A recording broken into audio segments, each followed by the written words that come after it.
ఇది మానవలోకమా లేక మృగాల కోపమా అడుగడుగునాడ పిల్లలు ఈ అవనికే భారమా ఇది మానవలోకమా లేక మృగాల కోపమా అడుగడుగునాడ పిల్లలు ఈ అవనికే భారమా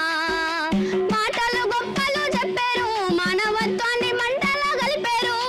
మాటలు గొప్పలు చెప్పారు మానవత్వాన్ని మంటలో కలిపారు ఆడపిల్ల మానం దోచి సంపేరు ఓ జనని జన్మ